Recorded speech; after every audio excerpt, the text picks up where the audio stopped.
ॐ ईश्वरो गुरुरात्मेति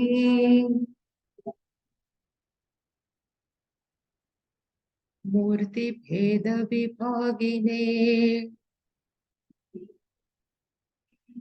व्योमवद्व्याप्तदेहाय दक्षिणामूर्तये नमः। सदाशिवसमारम्भाम् शङ्कराचार्यमध्यमाम् अस्मदाचार्यपर्यन्ताम् वन्दे गुरुपरम्पराम्। ॐ सहना भवतु सहनौ भुनक्तु सह वीर्यं करवावहै तेजस्विनावधीतमस्तु मा विद्विषावहै।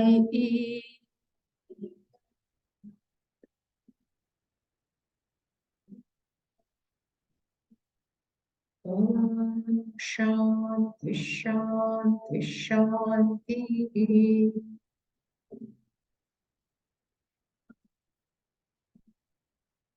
ॐ पार्थाय प्रतिबोधितां भगवता नारायणेन स्वयं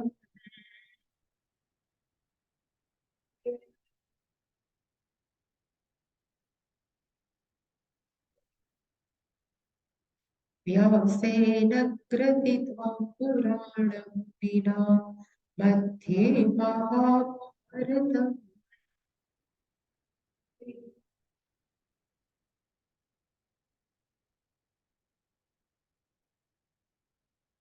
अद्वैतामृतवर्षिणीं भगवतीम् अष्टादशाध्यायिनीम्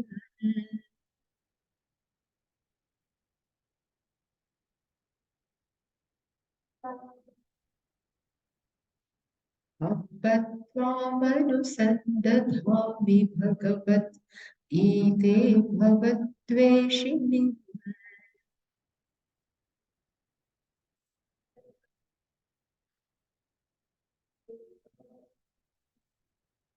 यः ब्रह्मा वरुणेन्द्ररुद्रमरुतस्तुवन्ति दिव्ये स्तवैः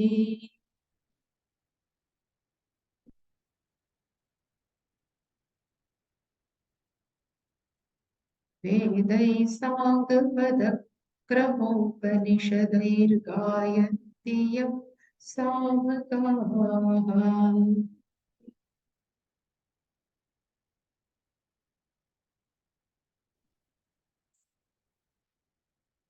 भावनावस्थिततद्गतेन मनसा पश्यन्ति यं योगिनः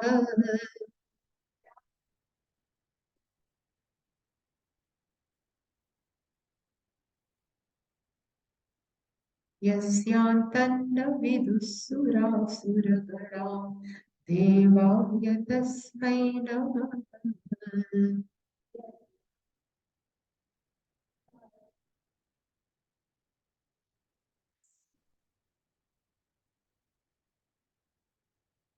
14th verse न मां कर्माणि लिम्पन्ति न मे कर्मफले स्पृहा इति मां योऽभिजानाति कर्मभिर्न स बध्यते एवं ज्ञात्वा कृतं कर्म वैरपि मुमुक्षुभिः कुरु कर्मैव तस्मात् त्वम् पूर्वैः पूर्वतरं कृतं किं कर्म किमकर्मेति कवयोऽप्यत्र मोहिताः तत्ते कर्म प्रवक्ष्यामि यज्ञात्वा मोक्ष्यसे शुभात् कर्मणो ह्यपि बोद्धव्यम् बोद्धव्यं च विकर्मणः अकर्मणश्च बोद्धव्यम् गहना कर्मणो गतिः कर्मण्यः कर्म यः पश्येत् अकर्मणि च कर्म यः स बुद्धिमान् मनुष्येषु स युक्तः कृत्स्नकर्मकृत्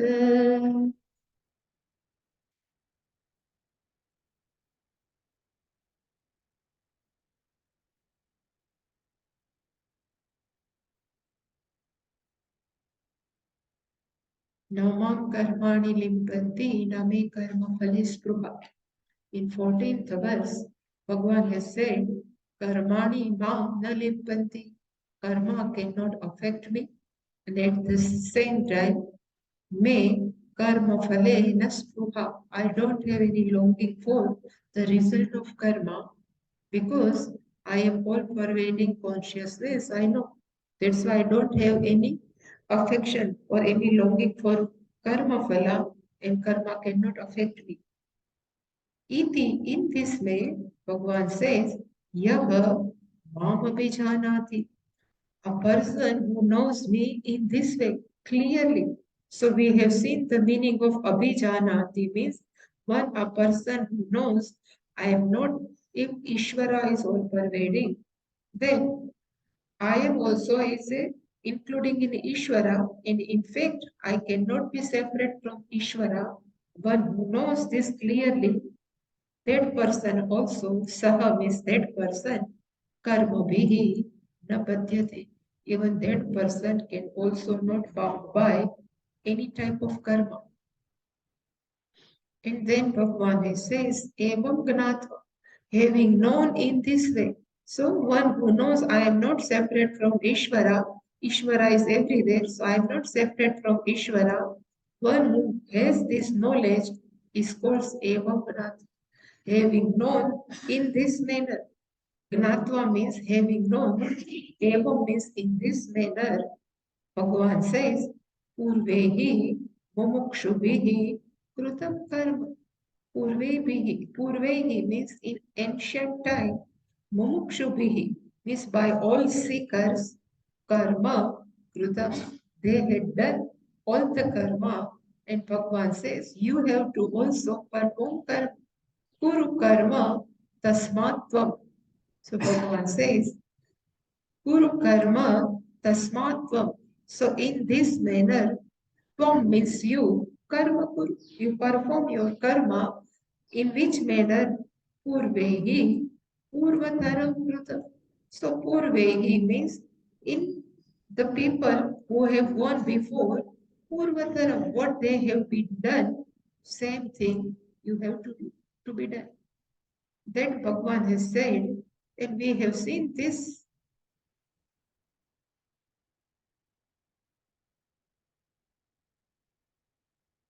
Puru karmehi, purvehi, purvakrutam. That we have seen everything. So we know what Bhagavan has told in second chapter. The original nature of Ishvara is, it is not one. Original nature of Ishvara is all pervading. Nature of Ishvara as a consciousness, nirvikara, means it doesn't undergo any type of modification.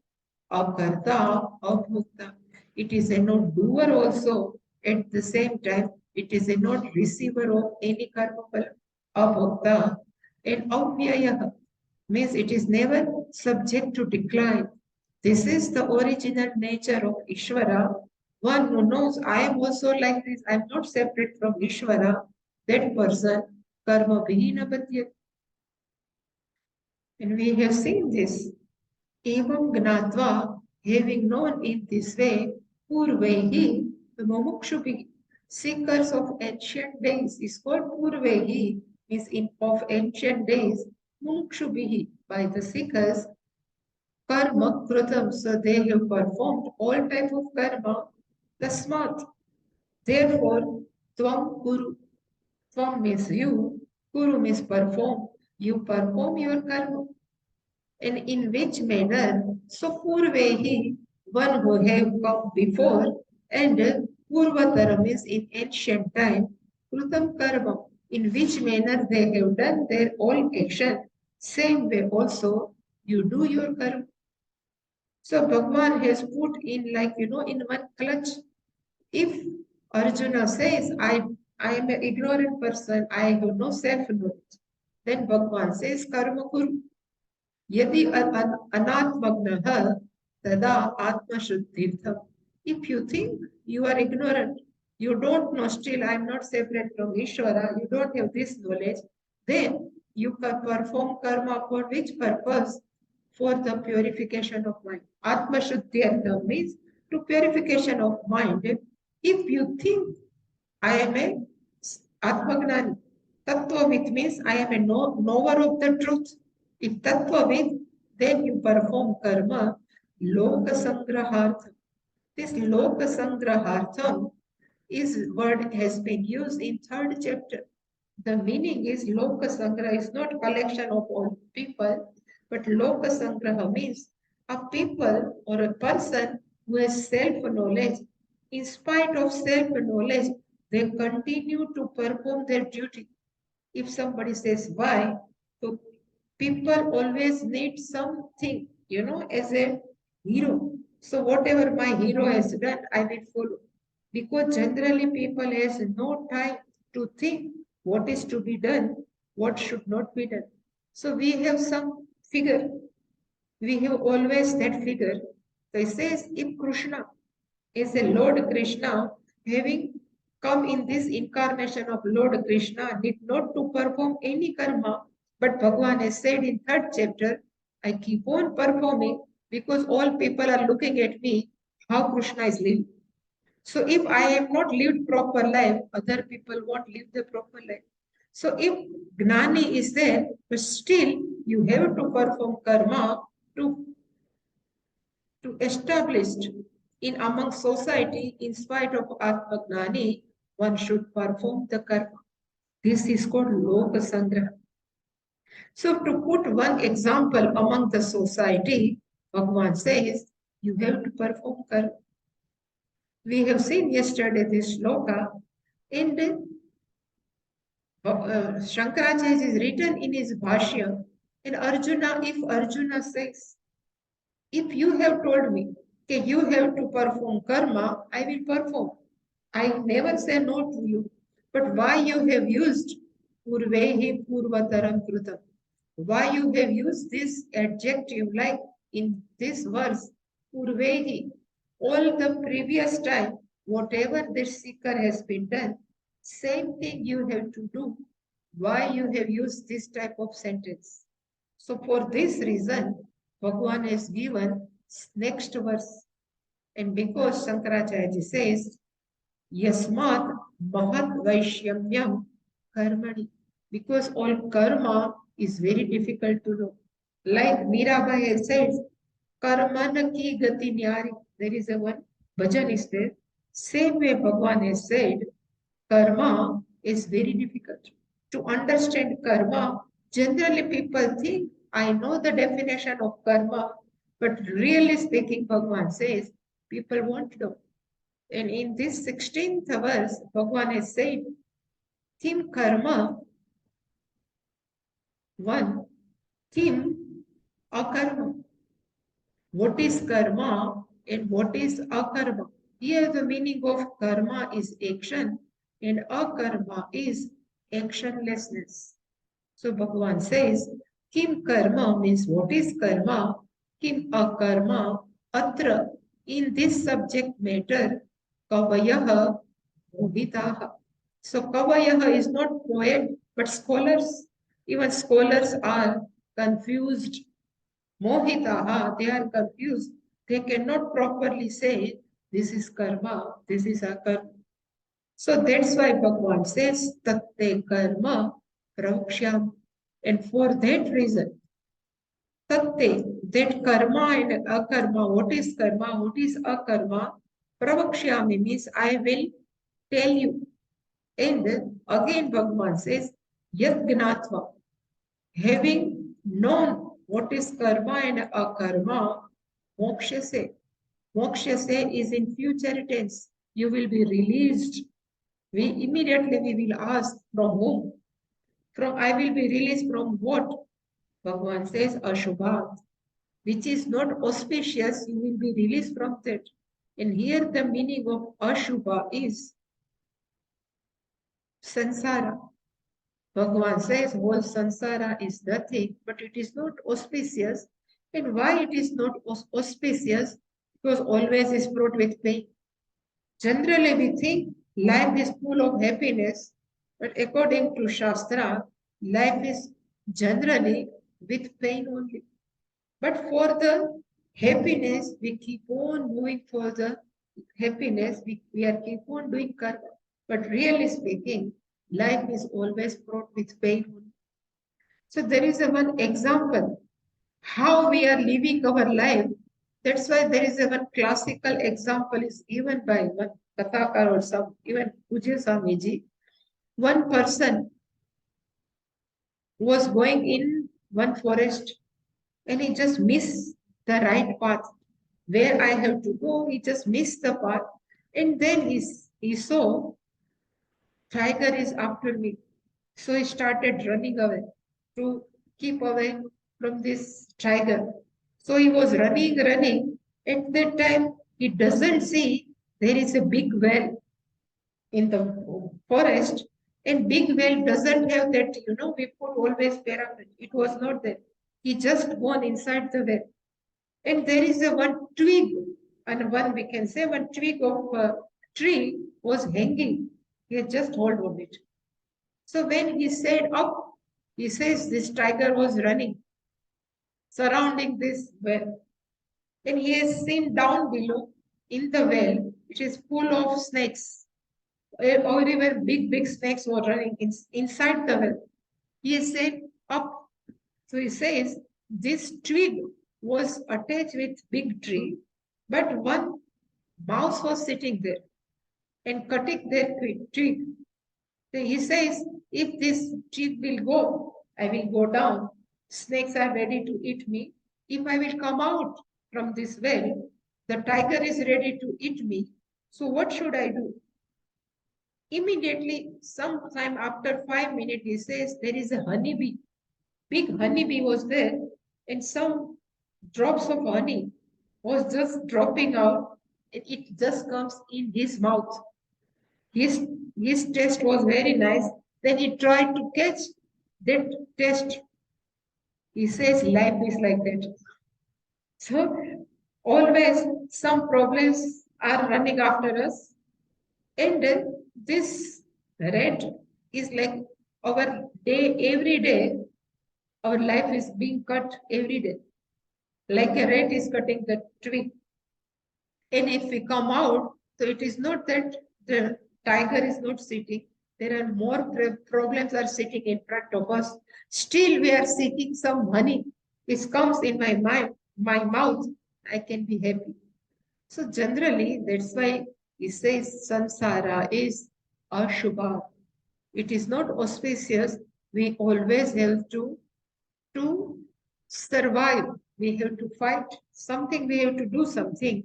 That's why Bhagavan says, if you know the crux of karma and akarma, you will be released from the samsara.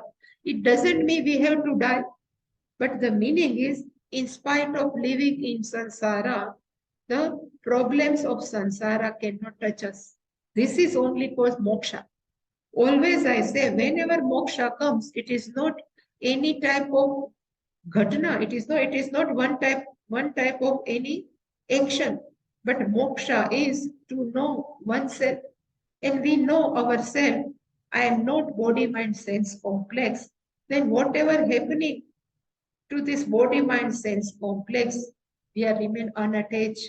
This unattachment is called moksha, nothing else. In our mind, there is a no kama, krodha, lobha, moha, and nothing can touch us, external world. This is called moksha. This is a no other better than this. That's why Bhagavan says, you will be released from the moksha, this samsara. And I have given here the anvaya, kim karma. Bhagavan says, nobody knows. Kim akarma, actionlessness, nobody knows. Kavayaha, api, atra vishaye, in this subject matter, they are confused. But Bhagavan says, tat karma, they miss to you, pravakshyami. I will impart with you, I will share with you. And yat gnatva, having known this gnanam, you will be released from the samsara. In spite of living samsara, you will become like a screen of movie. All is going on, movie is unattached. Same way your mind is become like this. This is called Ashubhat Mokshis.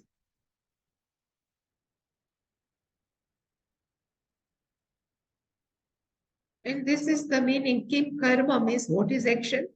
Kim akarma means what is actionlessness.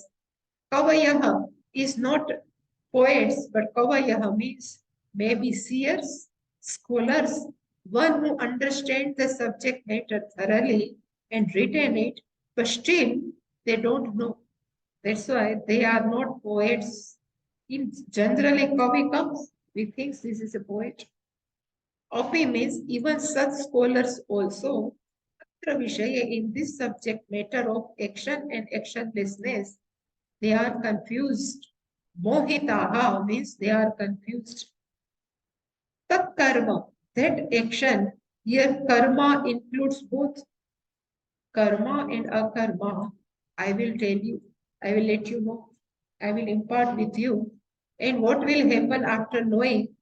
So Bhagavan says, Yad Gnatva, having known which Ashubhat. So I just given the meaning of Ashubhas. Shubha is auspicious. We know this is good karma. It's a Shubha karma. One which is good for us, it is called Shubha, which brings good for us, which is good for us. But when we look at samsara, most probably life is a mixture of sukham and life is a mixture of dukham.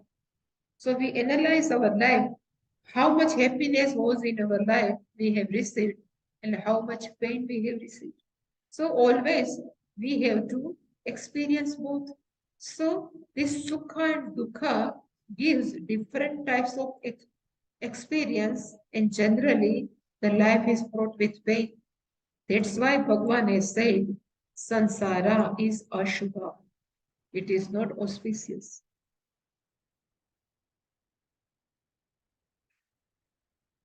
And another meaning Shankaracharya is given of ashubha is if our mind is full of doubts, if our mind has confusion, then also is called sansar. Because our mind is always confused.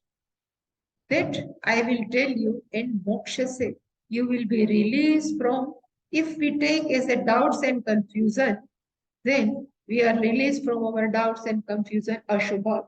If we take as a sansara, then, so here the meaning of sansara, ashubha is taken both ways. Shankaracharya is written, ashubha means one is called confusion in our minds. And another meaning is sansara, means what we are living the life. Generally, we have to face more pain compared to happiness. That's why ashubha. So from now, karma theory. We'll start. What is karma? And Bhagavan says in Bhashyam, so I have quoted this Bhashyam from Shankaracharya. In Bhashyam, Bhagavan says, Etat tvaya mantavyam. This is your belief system. Most of people thinks karma nama dehadi chesta loka prasiddha. It is well known. If we say, what are you doing? We say, I am performing karma. So any dehadi chesta, any activity which is done by this body, we call as a karma. And akarma means akriya, opposite of this kriya. Somebody says right now, not doing it. If somebody says, what are you doing? If we are sitting, we say nothing. I am not doing anything. And people think this is called akarma. In people, generally people think karma is equal to something doing. And akarma is equal to sitting simply. Simply sitting is called akarma. But that's why Bhagavan says akarma is tushnim asanam. Tushnim is silently. Asanam is sitting. If we think we are sitting in meditation, is akarma, Bhagavan says no, it is not akarma. It will come. Tatra, one should know. Bodhavya means one should know what is karma, what is akarma. Tasman, that's why this 17th verse.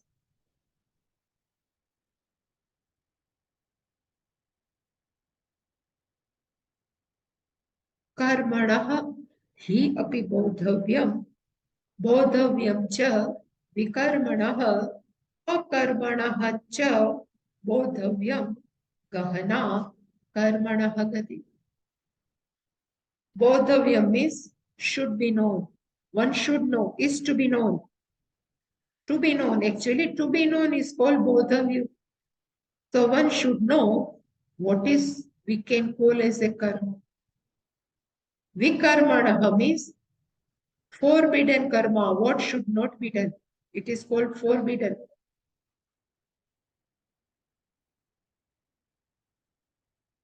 And akarma means actionlessness. There are many confusion. Like somebody says, drinking cigarette, it is nothing bad in this. I can drink. So forbidden Shastra says, Kalanjam na bhakshayet, suram na pibet, all are called forbidden. Kalanjam means one should not eat meat. Suram na pibet means one should not drink alcohol. Same way, at that time I think cigarette won't be available, but we can say even to drink is to smoke. It is also called vikarma. It's a forbidden. Why they say forbidden? Because they are not good for this body. If we drink alcohol, we cannot think properly. If we keep on eating kalanjam, means meat, so our mind becomes tamas, and same way smoke, our lungs are gone. So all are called vikarmana, means forbidden action. Akarmana means people think actionlessness, but what is called actionlessness? People, they don't know.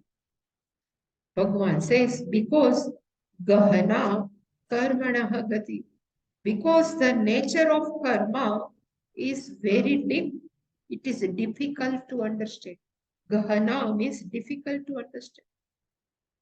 What that Mirabai has said, it is very difficult to understand. Karman ki gati nyari. This is very difficult. It is called Gahana Karmana Gati. And this is Akarmanaha Bodhavyam. Three things should be known. Bodhavyam, three times. So it is to be known. What are the three things? What is karma? What are the forbidden karma? And what we called actionlessness? All three is to be known. And why? Gahana karmano gati. He means because the nature, here gati is nature of karma, It is very difficult to, that's why. Generally, people think to sit without doing anything, it is very easy. But really speaking, to sit without performing karma is also one type of challenge. It is not easy to sit without doing anything. Is it good? Hmm? It will come. What is action? What is actionlessness? Everything will come. Yes, a whole verse is there.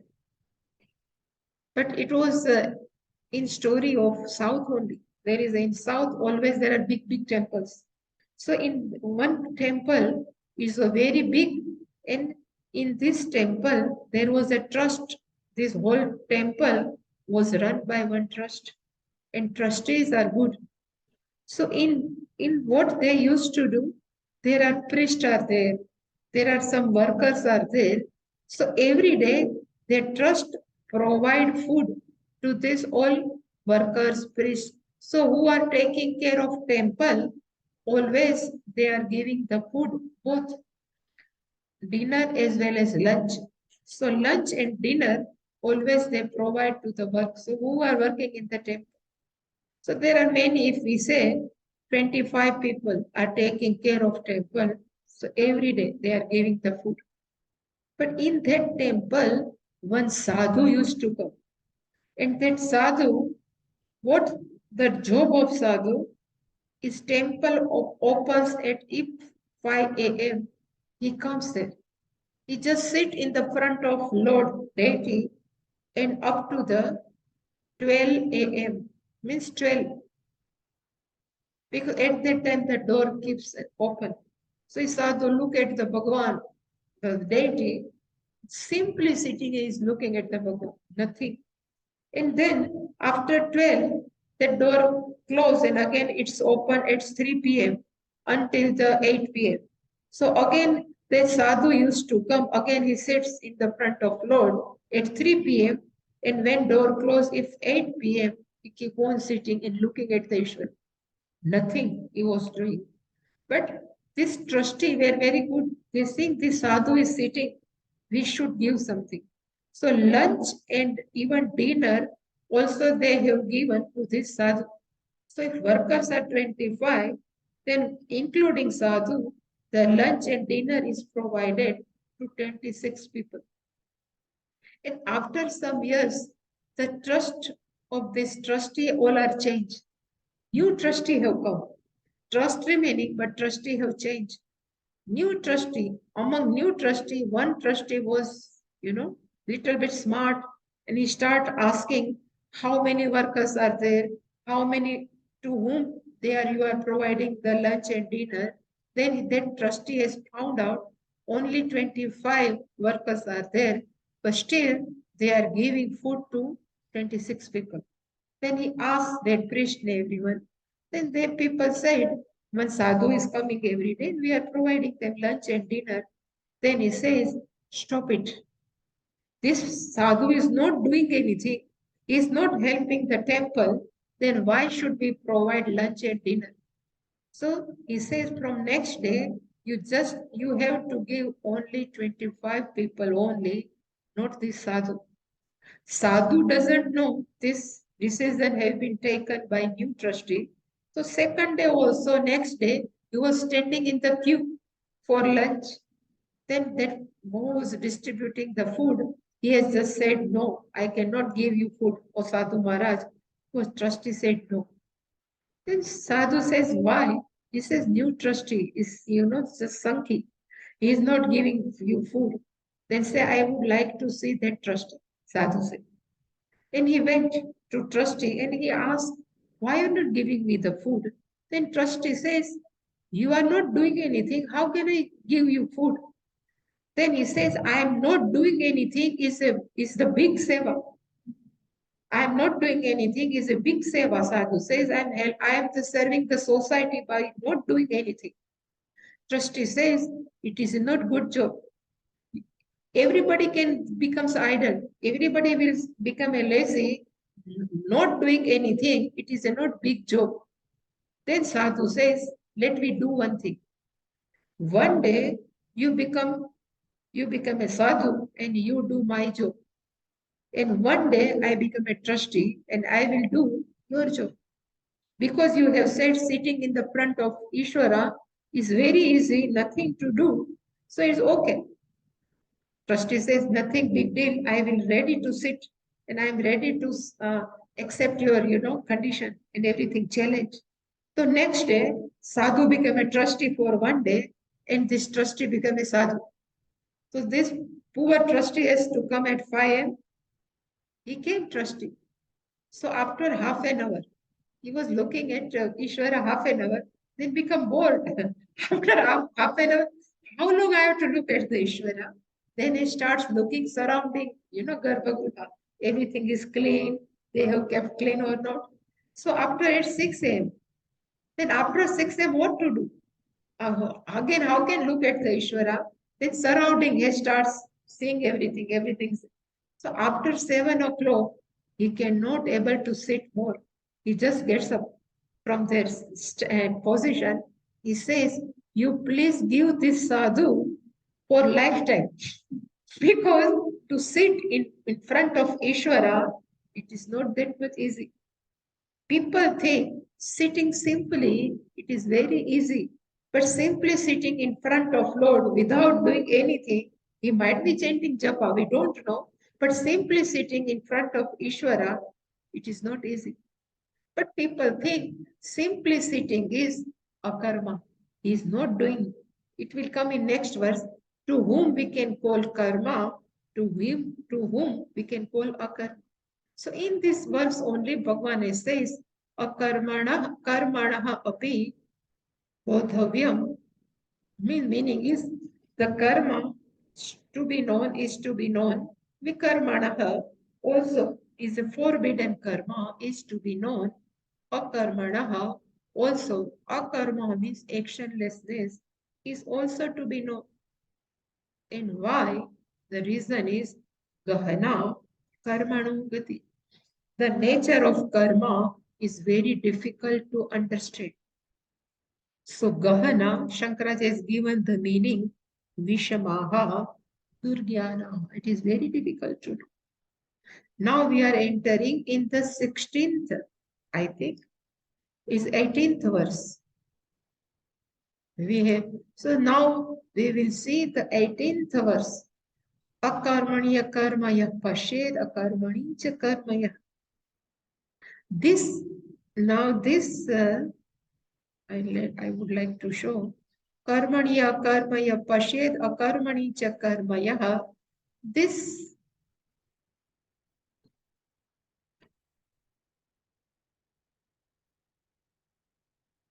verse is called Granthi Shloka. This verse is called Granthi Shloka. I will tell you why. It's like not moving quickly. I will keep here. So in Gita, they say there are some Granthi Shloka. Granthi means key. You know how many verses are available in Gita? 700. Among 700, some shlokas are called Granthi Shloka. It's called key verses. The meaning of key verses is which are very difficult to unlock, which is very difficult to unfold, are called the key verses. But in Mahabharata, because Gita belongs to Mahabharata, that's why. And this is a story, true story. Vedavyasa, one who has written Mahabharata.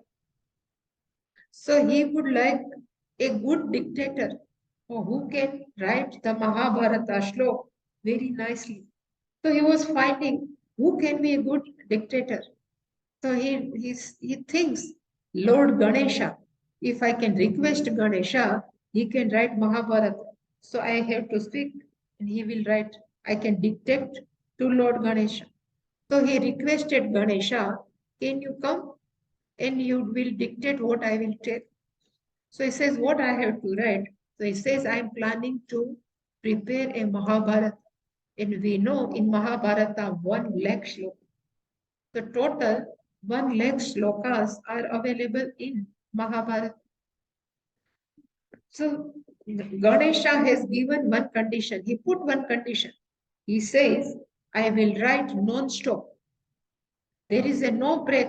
You have to keep on verses one by one lakh verses. You have to keep on telling without any pause.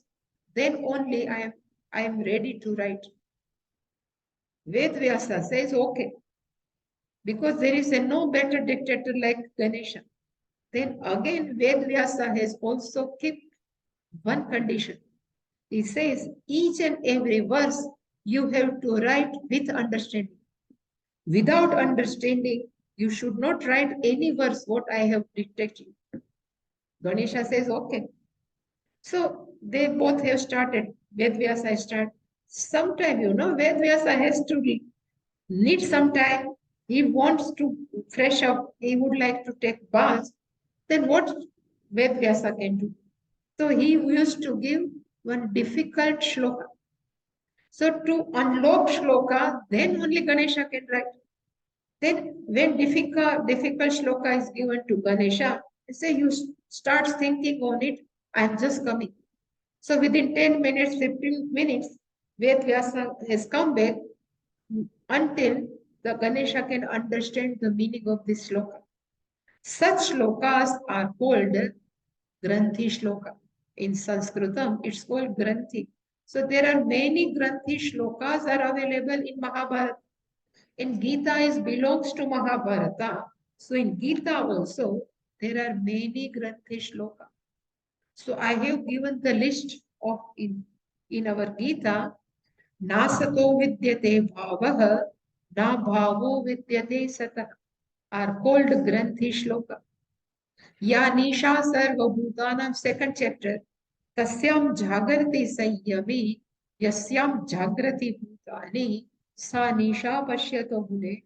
It is also 62nd verse of second chapter, is also called Granthi Shloka. In this sixth is in fourth chapter, Karmani Akarmaya Pashed, Akarmani Chakarmaya, Sabuddhiman Manusheshu, Sayukta Krishna Karmakrut. This is also called the Granthi Shloka in ninth chapter. Vatsa. This is now we are going to see this verse. Karmani is the fourth chapter, 18th verse. Now we will see.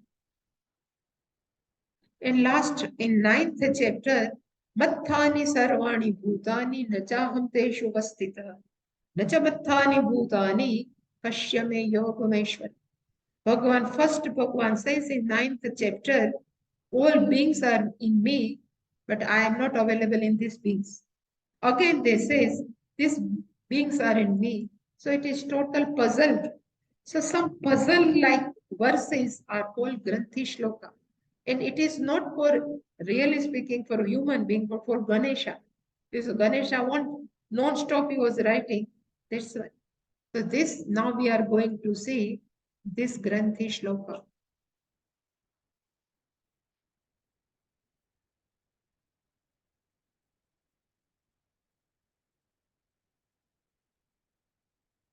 And even I have written here, in this chapter,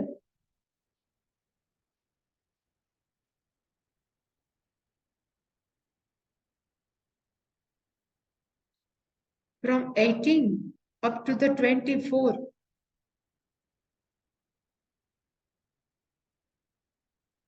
are the important topics. In this fourth chapter, 18, it will start Karmani Akarmaya Pashyad, it is 18, and 24th is Brahmarpanam Brahmahavi. A daily we are chanting before lunch or dinner. All are teaching the Atma Gnana. And from this only the name of chapter is given, Gnana Karma Sannyasa. Sannyasa, I have told the meaning of sannyasa is renunciation. Because Arjuna would like to renunciate. So renunciate. Renunciate of what? So we say karma sannyas. Arjuna want to fight, doesn't want to fight. So Arjuna would like to renunciate of his own duty karma. But Bhagavan says renunciation possible through gnanena only. If person has gnana, then karma sannyasa is possible. Without gnanam, karma sannyasa is not possible. And now this verse is कर्मणि अकर्म यः पश्येत् अकर्मणि च कर्म यः स बुद्धिमान मनुष्येषु स युक्तः Krishna कर्मकृत्. Simple meaning of this is a true sentence. कर्मणि अकर्म यः पश्येत्. यः पश्येत्, one would see what? In karma, one can see akarma. And one would see in akarma, karma. One who knows this, that person is very buddhiman. That person is wise and they has done each and every karma as though that person has done. So karmaniya akarma means one who can see karma, akarma. One who can see akarma in karma and one who can see akarma. If person says, I am doing nothing, but still one can see the karma, one who knows this, that person is the wise, that person is the gnani, according to Bhagavan. So we have to think now how this is total opposite. How can it possible? This is called puzzle by Ishvara. So that's why I have put it here in Anvaya form. Yah karmani akarma pashyet. So one who would see in karma akarma. Yah in akarma, actionlessness, one who can see the karma, that person is the buddhiman, wise person. And sayukta means he is the yogi, Krishna karma krut. He has done everything to be done. That's why I have written here, this is called Granthi Shloka, because it seems total contradictory. How can it possible? And still Bhagavan says, this person is buddhiman. And what Bhagavan would like to convey, so I've just given the example. If I keep banana in my hand and I will ask what is in my hand, if banana in hand and answer is apple. If I keep apple in my hand and if ask what is in my hand and somebody says grapes, if I keep book in my hand and answer will be the table, if chair is in my hand and answer is the pen, then can we say that person wise? No, but Bhagavan says that person is wise. One who can see karma, akarma, one who can see karma in akarma. So here same thing Bhagavan has done. So here Bhagavan has says in action in inaction, and in action, inaction in action. One who can see, Bhagavan says, then how can that person would be wise? How can it possible? That's why it is called Granthi Shloka. I have just quoted one mantra from Ishavasya Upanishad. It is also like saying, in Ishavasya says, Tat means that consciousness. Ejati means it moves. Immediately says, Nejati, it doesn't move. Then says that consciousness is far away. Immediately says that consciousness is very near. Antike is very near. Then they say in Ishavasya that Upanishad means Tad Sarvasya Antah. It is inside of everyone. Immediately say Tad Sarvasya Bahyata. It is everything. It is always external. It is also contradictory. So what does it mean? Same way, in karma, akarma, in akarma, karma.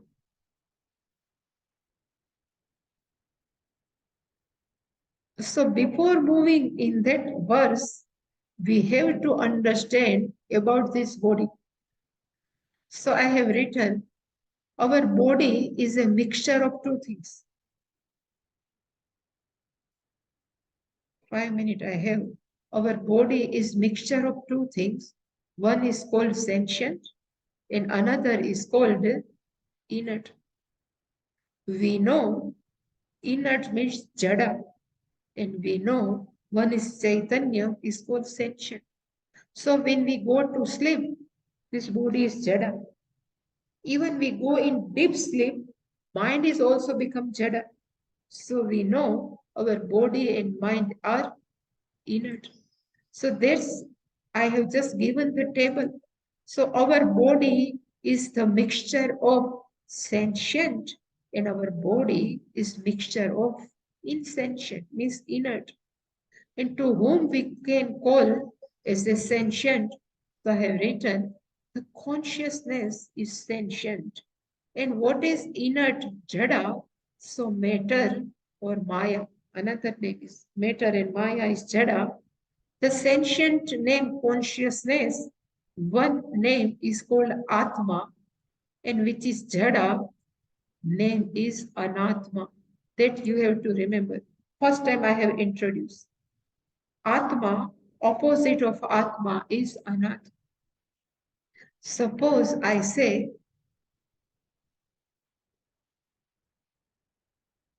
Vidya, if I can write is good.